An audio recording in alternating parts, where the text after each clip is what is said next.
Frontline Updates, where we delve deep into military strategies and updates from conflict zones. Today, we're discussing the progress of the ongoing special military operation as of January 16, 2025. I'm your host, Sharifa Muhammad, MGT. I'm Colonel A.C. Oguntoye, an infantry officer. Destruction of equipment. A wide range of military equipment has been claimed destroyed, including high-profile systems such as U.S.-made M777 howitzers and Stryker armored personnel carriers, German-made Leopard tanks and Panzerhaubitze 2000 artillery units, and various other vehicles and artillery. Welcome to Frontline Updates, the podcast that brings you in-depth insights into military operations from those leading them on the ground. Today, we're joined by Colonel A.C. Oguntoye, an infantry officer monitoring critical missions on the progress of the special military operation as of January 16, 2025. Colonel Oguntoye, thank you for being with us. Thank you for having me. Colonel, let's dive right into it. Can you give us a summary of the current progress of the operation? As of January 16, 2025, the armed forces of the Russian Federation continue to conduct a special military operation with significant advancements across various sectors. Our forces have made notable progress in the Kharkov region, the Luhansk People's Republic, the Donetsk People's Republic, the Zaporizhia region, and the Kursk region. Across these areas, we've inflicted substantial losses on enemy personnel, vehicles, and artillery. Let's break that down further. Can you elaborate on the specific operations conducted by the North Group of Forces? In the Kharkov direction, the North Group of Forces dealt a decisive blow to Ukrainian formations near Volchansk. The enemy suffered up to 40 personnel losses, along with 2 vehicles and an artillery piece. Our forces are consistently working to maintain dominance in this sector. The West Group of Forces also seems to have been active. What can you tell us about their operations? The West Group of Forces has improved its tactical positioning and inflicted significant losses on Ukrainian mechanized and infantry brigades. In areas like Dvireknia, Zapadnoye, and Novoye Gorovka, over 470 enemy personnel were neutralized. Additionally, critical equipment, including armored vehicles, artillery systems, and ammunition depots, was destroyed. How about the Southern Group of Forces? Any notable developments there?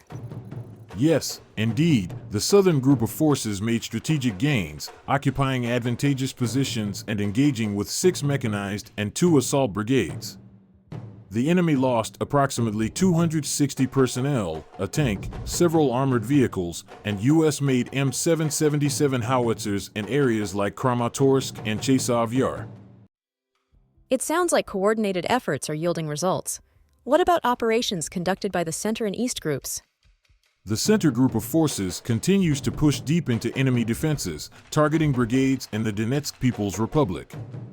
In 24 hours, they neutralized over 580 troops, 3 tanks, and numerous vehicles, including advanced systems like the German-made Leopard tanks. Moving to the East Group of Forces, what advancements have they made?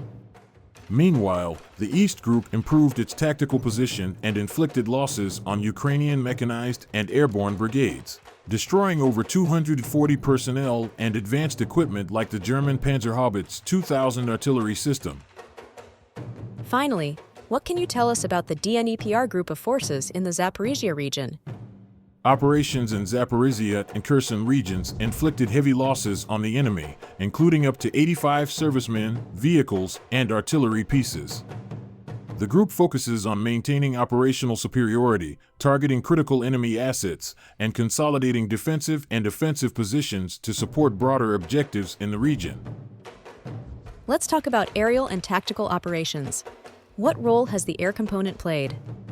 Operational tactical aviation and strike UAVs targeted critical infrastructure, including military airfields and storage sites for UAVs. Our air defense systems intercepted 95 unmanned aerial vehicles, 12 HIMARS rockets, and French-made hammered guided aerial bombs, neutralizing potential threats effectively. Let's shift to the Kursk region, a significant area in this operation. What's the latest there?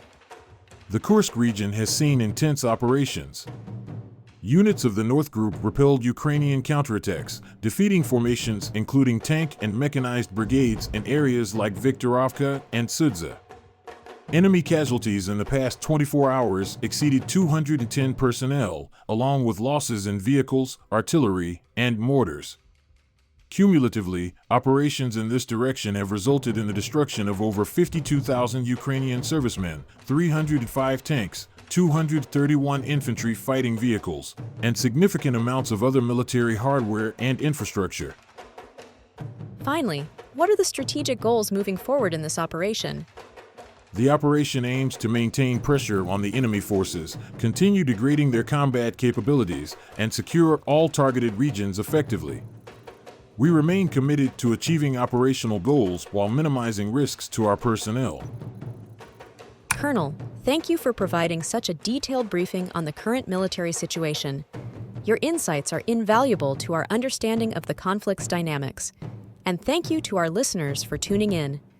Join us next time as we continue to provide up-to-date coverage on global military affairs. Stay with us for more updates and expert analyses on global defense and security issues. Stay informed, stay secure. Thank you for having me. Since the operation began, enemy losses have been immense: over 652 aircraft, 283 helicopters, 40,575 UAVs, 20,554 tanks and armored vehicles, and 30,352 special military vehicles have been destroyed. These figures highlight the sustained effectiveness of our forces.